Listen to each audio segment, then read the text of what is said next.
So today, we have two lethal fighters and assassins going head to head. Gamora versus Deathstroke. Who wins? Well, let's find out.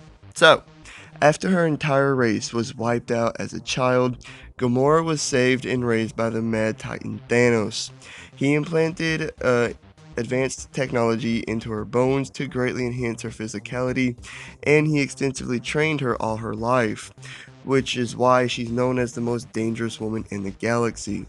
She's strong enough to easily break steel chains, send Cyclops flying, make Captain Marvel bleed, and to even knock out the Thing with one nerve strike.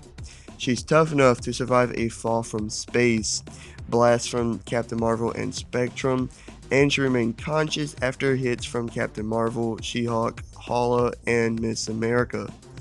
And she's fast enough to dodge and deflect blaster fire even at point blank range, dodge a barrage of blaster fire, and to even blitz whole groups of aliens before they could even react. Due to being extensively trained by Thanos all her life, she's one of the best fighters in all of Marvel. She's a master of a wide variety of martial arts from across the universe.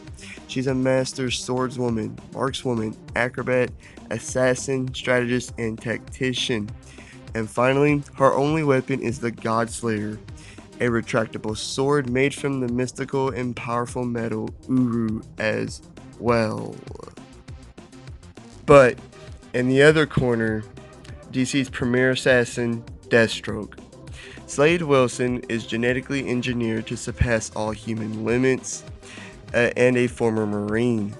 He is a super soldier with enhanced physicality, healing factor, and an enhanced mind. He's strong enough to lift 2 tons, fast enough to consistently dodge bullets like they're nothing, and to even tag Kid Flash. His healing factor allows him to heal from bullet wounds, broken bones, and wounds and stuff like that very quickly, but he cannot regrow lost limbs or eyes. And his enhanced mind allows him to think 9 times faster than the average human, allowing him to come up with strategies on the fly. And he's a master tactician because of it as well.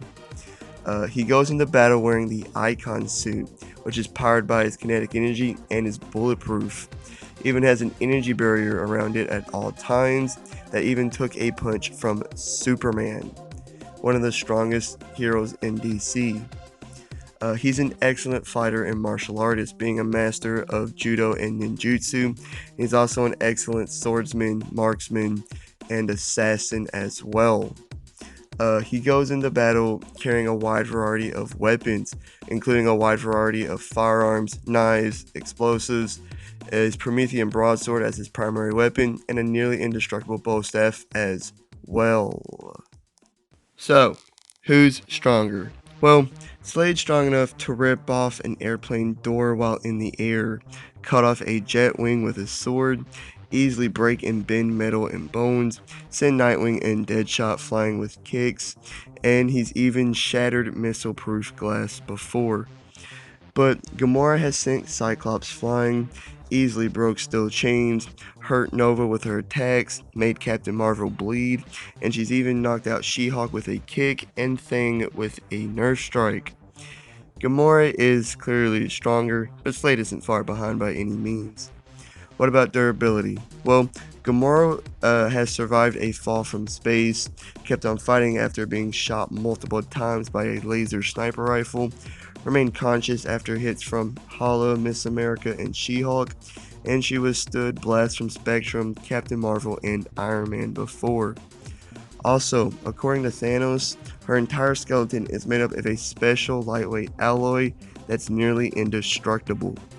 But Slade, in his Icon suit, has withstood massive explosions and falls unfazed, walked off a building collapsing on him, is fine after being blasted through a concrete wall, and he's withstood a submarine being thrown at him and exploding on impact. His suit also has an energy barrier in front of him that withstood a punch from Superman, and he also has a nice healing factor as he's able to heal from headshots and even from death. Yeah, death. On more than a few occasions. Like he was literally presumed dead and was buried, and then a few hours later he woke up and walked away just fine.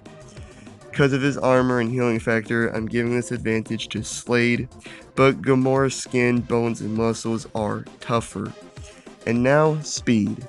Gamora is fast enough to easily dodge and deflect blaster fire, dodge a barrage of blaster fire with relative ease, deflect a blast from Spectrum, easily dance all around Thanos, effortlessly blitz whole groups of aliens before they could react, dodge point blank blaster fire, and she's even been seen as a blur before.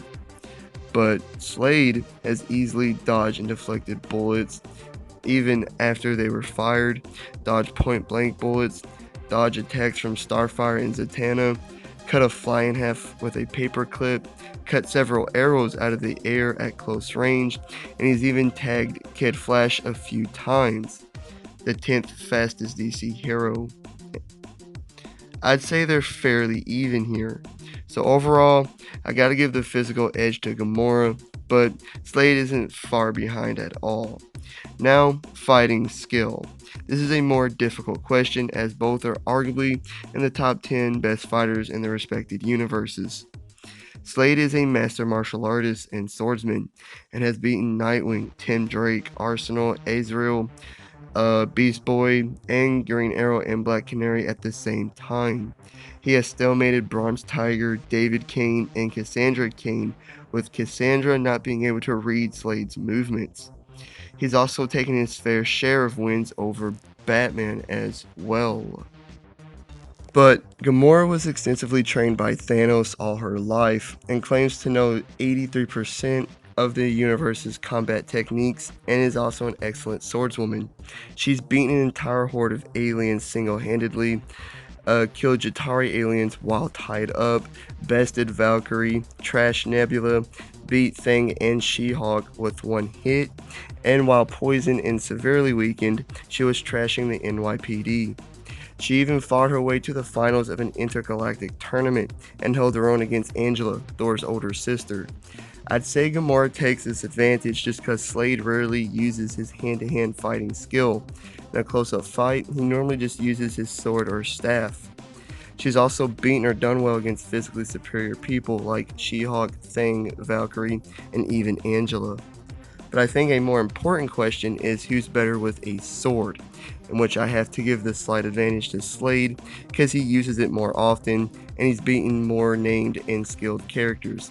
I'm not taking anything away from Valkyrie and Angela, but I don't think their combined skill is quite on par with the combined skill of people like Batman, Nightwing, Black Canary, and several others.